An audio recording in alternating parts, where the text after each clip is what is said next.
et tous les fruits fleurissent dans ce monde, qui est la Nukva, et ils maintiennent du monde et maintiennent la Torah. Et il demande, qui sont ces fruits? Et il répond, ce sont les âmes des justes, qui sont le fruit de l'œuvre du Saint, béni soit-il. 15. Le Saint, béni soit-il, se délecte avec les âmes des justes. Le pouvoir de minuit donne aux âmes des vivants la capacité de se connecter aux âmes justes qui ont quitté notre royaume et qui résident maintenant dans le jardin d'Éden. Le Créateur vient se joindre aux deux groupes pendant ces heures mystiques de la nuit. La pertinence de ce passage alors que la Torah est un instrument conçu pour notre monde physique. Le Zohar est un produit du monde spirituel, au-dessus des éléments physiques du temps, de l'espace et du mouvement. Par conséquent, nous pouvons toujours accéder à l'énergie éveillée pendant la nuit grâce aux mots sacrés qui racontent ces secrets mystiques.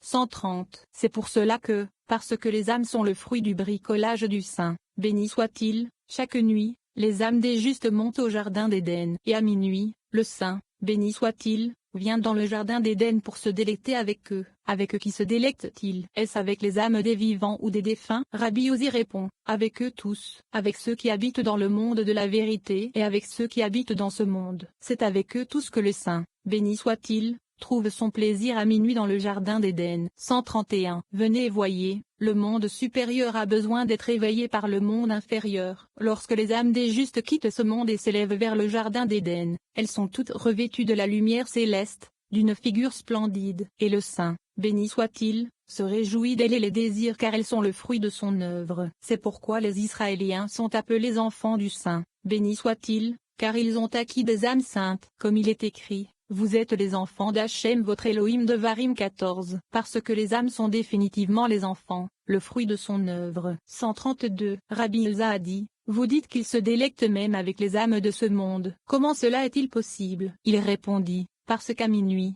tous les vrais justes se réveillent pour étudier la Torah et réciter toutes les louanges de la Torah. Et nous avons appris que le Saint, béni soit-il, ainsi que tous les justes qui sont dans le jardin d'Éden, écoutent tous attentivement leur voix. Et pendant la journée, un fil de grâce est tissé autour d'eux. Comme il est écrit, pourtant, Hachem ordonnera sa bonté le jour, et la nuit, son chant sera avec moi. Tzilim 42 2.9.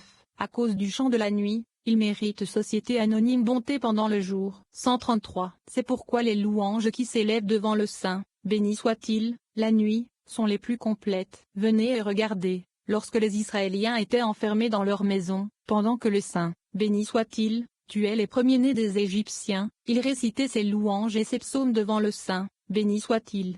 134. Venez et regardez. Le roi David avait l'habitude de se réveiller à minuit. Et si vous dites qu'il s'asseyait ou se couchait sur son lit en récitant ses chants et ses louanges, il n'en est rien. C'est plutôt ce qui est écrit, à minuit, je me lèverai pour te rendre grâce. Tzilim 119 2.62. Je me lèverai signifie certainement qu'il se tenait debout pendant qu'il était occupé par les chants et les louanges de la Torah.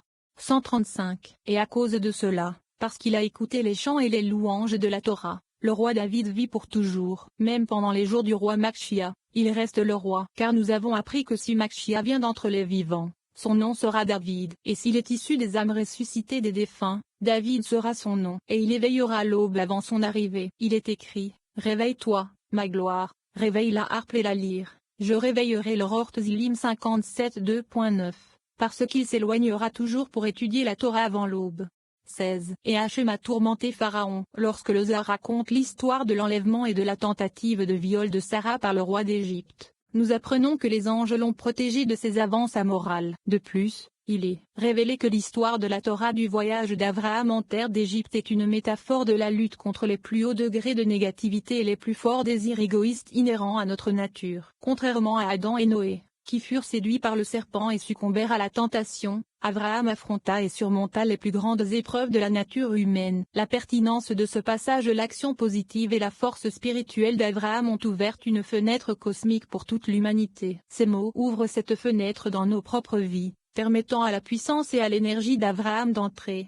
136. Venez et regardez. Pendant toute la nuit où Sarah était avec Pharaon, les anges célestes venaient chanter des chants et des louanges devant le Saint. Béni soit-il. Le Saint, béni soit-il, leur dit, allez tous et infligez de grandes plaies à l'Égypte, afin que ces plaies soient un signe et un présage de ce que je ferai à l'avenir. Comme il est écrit, et Hachem frappa Pharaon et sa maison de grandes plaies. Bereshit 12h17. 137. Viens et regarde, il est écrit, et Pharaon appela Abraham. Bereshit 12h18. Il demande, comment a-t-il su que Sarah est la femme d'Avram? Ce n'est pas écrit ici, comme c'est le cas pour Avimelech. Maintenant, rendez la femme de cet homme, car il est prophète. Béréchit 22.7. Ici, le saint, béni soit-il, n'a rien dit à Pharaon. 138. Rabbi Tchak a dit, mais il est écrit, à cause de Sarai, la femme d'Avram. En effet, les anges ont dit à cause de Sarai, la femme d'Avram, parce que le saint, béni soit-il, n'a pas parlé avec lui comme il l'a fait avec Avimelech. Ainsi, seuls ces mots ont été dits et pas plus. Cette plaie est à cause de Sarai,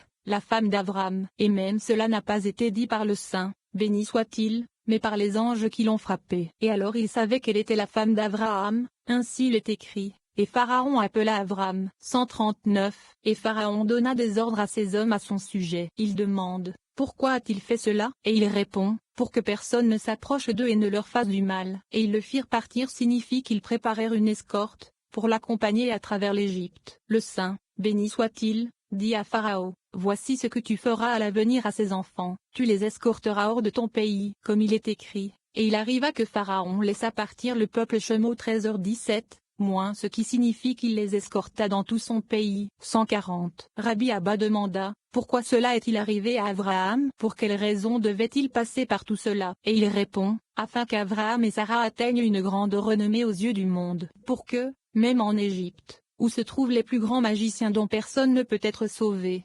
Abraham puisse s'élever et être élevé. C'est pourquoi il est écrit, et Abraham sortit d'Égypte. Béréchit 13. Pour aller où? Dans le Négev, c'est-à-dire à son niveau précédent. 141. Rabbi Shimon a dit, venez et regardez, tout est en accord avec le secret de la sagesse. Le verset fait ici allusion à la Shoma, la sagesse, et au grade inférieur, se référant au grade des Égyptiens, qui descend de la Shoma. Et Abraham descendit dans ces grandes profondeurs et les connut toutes, mais ne s'y attacha pas. Au contraire, il retourna auprès de son maître. 142. Et il ne fut pas séduit par eux, comme le fut Adam, qui, lorsqu'il atteignit ce même niveau, fut séduit par le serpent et apporta la mort sur le monde entier. Et Abraham ne fut pas séduit comme le fut No, dont il est écrit, lorsqu'il descendit à ce niveau, et il buvait du vin et était ivre, et il était découvert dans sa tente. Et Oalo, Béréchit 9h21. Oalo s'écrit avec un S supplémentaire, ce qui est le secret de une femme étrangère. 143. Mais qu'est-il écrit au sujet d'Abraham? Et Abraham monta hors d'Égypte, qu'il est monté,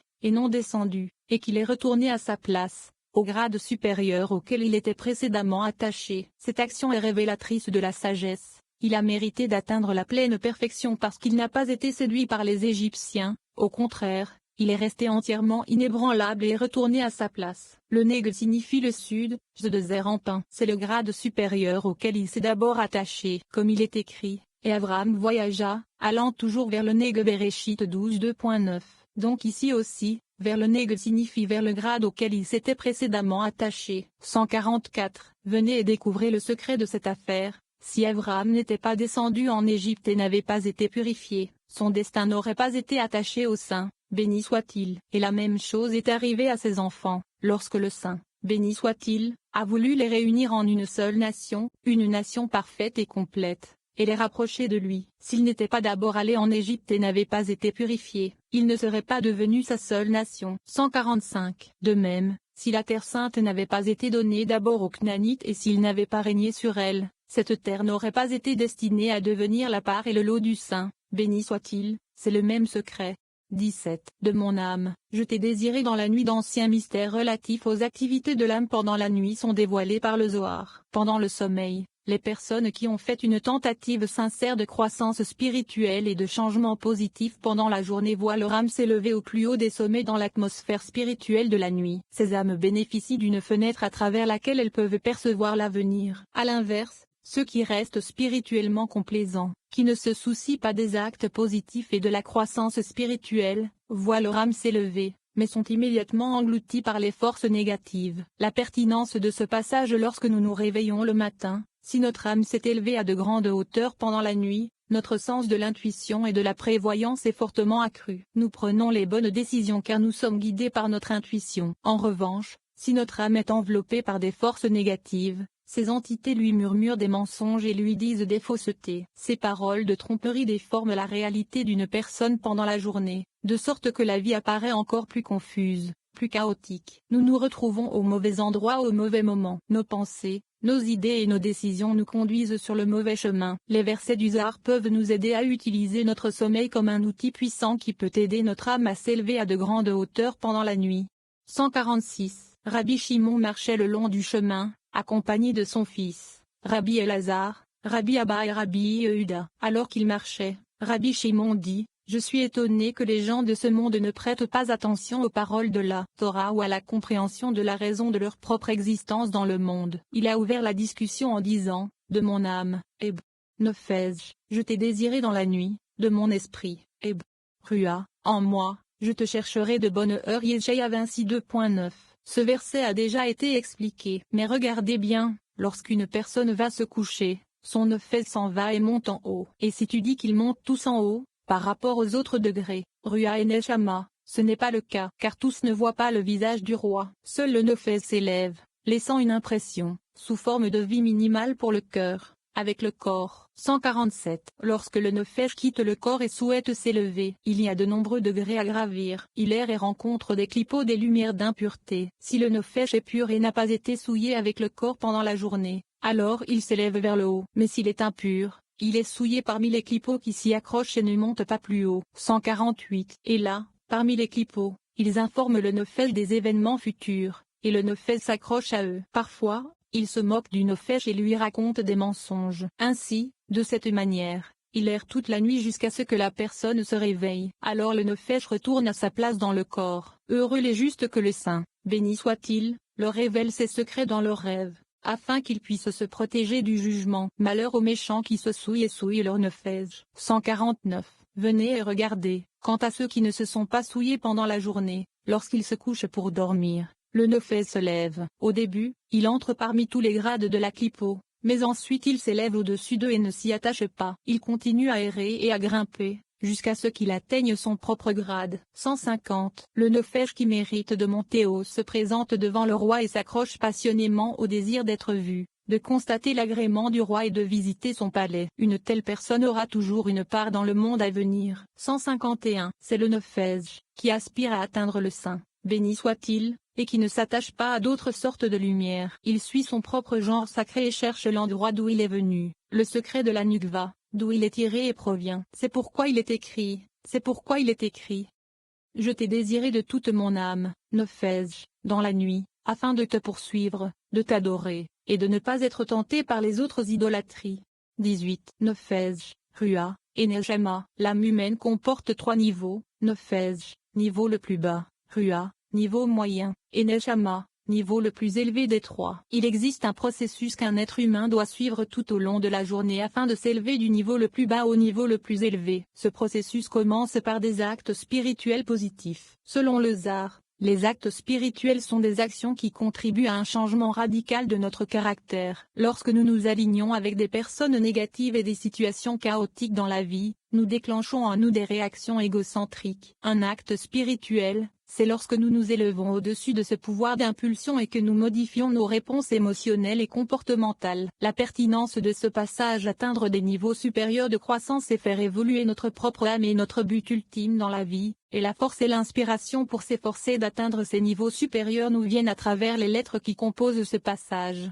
152. Venez et regardez, mon âme, nefej, moi c'est celle qui domine la nuit et qui poursuit son propre grade, qui est la Nukva de Zahir Ampin. Afin de se l'assurer, mon esprit, Rua, gouverne pendant le jour. Comme il est écrit, avec mon âme, nefej, je t'ai désiré dans la nuit. C'est le nefej qui gouverne la nuit, car à ce moment il s'élève et est présenté devant le roi. Avec mon esprit, Rua, en moi, je te chercherai de bonne heure. Fait référence au Rua, qui gouverne pendant le jour. 153. Et si vous dites que nefej et Rua sont 2 grades différents, séparés l'un de l'autre, il n'en est rien. Ils sont 2 combinés en un seul grade. Et il y a un grade supérieur qui les gouverne tous les 2, il s'attache à eux et eux à lui, et il est appelé Neshama. 154. Tous ces grades s'élèvent en fonction du secret de la sagesse intérieure, car lorsque les grades se regardent les uns les autres, l'homme est capable de regarder la sagesse céleste et la Neshama peut entrer en eux, dans le nefej et le Rua, et il s'y accroche. Ainsi,